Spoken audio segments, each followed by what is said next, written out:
ಒಟ್ನಲ್ಲಿ ನಾನು ಮನೇಲಿರೋದು ನಮ್ಮ ಅಪ್ಪಂಗೆ ಇಷ್ಟ ಇಲ್ಲ. ನನ್ನ ಮನೆ ಬಿಟ್ಟು ಓಡಿಸೋದಕ್ಕೆ ಇದೆಲ್ಲ ಪ್ಲಾನು. ಅಷ್ಟು ಗೊತ್ತಾಗೋದಿಲ್ವಾ ನನಗೆ? ಅಮ್ಮ ಇದ್ದಿದ್ರೆ ಹೀಗಾಗ್ತಿತ್ತ?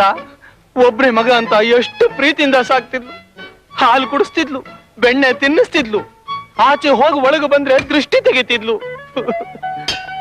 ಈಗ ಅದನ್ನೆಲ್ಲ ನೆನೆಸ್ಕೊಂಡ್ರೆ ಏನ್ ಬಂತು? ಅವಳು ಸತ್ ಸ್ವರ್ಗಕ್ಕೆ ಹೋದ್ಲು, ನಾನು ನರಕಕ್ಕೆ ಹೋಗ್ತಿದ್ದೀನಲ್ಲ.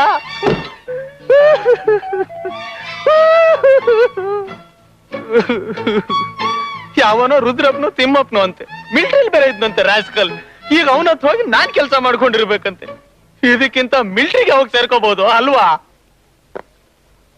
ಇವ್ರು ಸಂಪಾದಿಸಿದ್ದನ್ನೆಲ್ಲ ನಾನು ಹಾಳು ಮಾಡ್ತಾ ಇದ್ದೀನಂತೆ.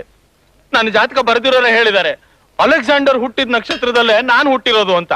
ನನ್ನ ಯೋಗ ಚೆನ್ನಾಗಿತ್ತು, ಇವ್ರಿಗೂ ಐಶ್ವರ್ಯ ಬಂತು. ಇದ್ರಲ್ಲಿ ಇವ್ರದೇನಿದೆ ಗ್ರೇಟ್ನೆಸ್? ಇರ್ಲಿ, ಶ್ರೀಮಂತಿಕೆ ವೈಭೋಗನೆಲ್ಲ ಇವ್ರೊಬ್ರೆ ಅನುಭವಿಸ್ಕೊಂಡಿರ್ಲಿ, ಯಾರು ಬೇಡ ಅಂದ್ರು. ಎಲ್ರು ಅವ್ರವ್ರ ಮಕ್ಕಳನ್ನ ಲಂಡನ್ನು, ಪ್ಯಾರಿಸ್, ನ್ಯೂಯಾರ್ಕ್ ಕಳಿಸ್ತಾರೆ. ಇವರು ಕಳಿಸ್ತಿದ್ದಾರೆ ತಾವರೆಕೆರೆಗೆ.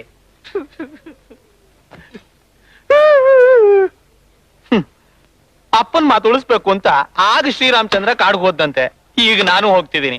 ನಂದು ಒಂಥರ ರಾಮಾಯಣನೇ. ಆದ್ರೆ ಸೀತೆ ಮಾತ್ರ ಇಲ್ಲ. ಬರ್ಲಿ, ವನವಾಸ, ಅಜ್ಞಾತವಾಸ, ಉಪವಾಸ ಏನ್ ಬರುತ್ತೋ ಬರ್ಲಿ, ಅದಕ್ಕೆಲ್ಲ ಹೆದರೋನಲ್ಲ ನಾನು. ಚಾಲೆಂಜ್ ಅಂದ್ರೆ ಚಾಲೆಂಜ್. ಏನಪ್ಪಾ ಶ್ರೀರಾಮಚಂದ್ರ, ಗಾಡಿ ಹೊರಟಿದ್ಯಾ? ಇಲ್ಲಪ್ಪ, ಅದು ಅದು ಸೀತೇನು ಇರ್ಬೇಕಾಗಿತ್ತ ಜೊತೆಗೆ?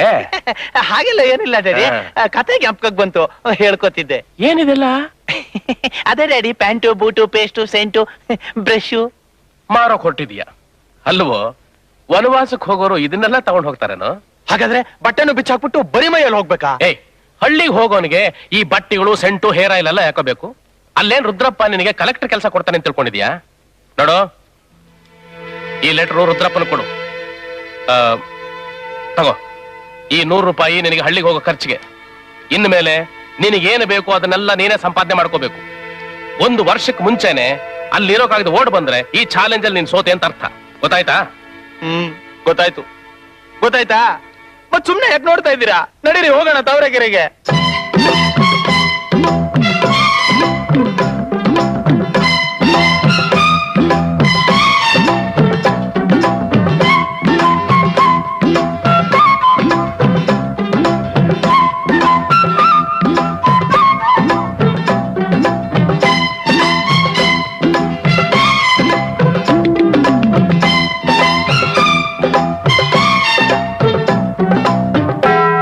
adu adu adu adu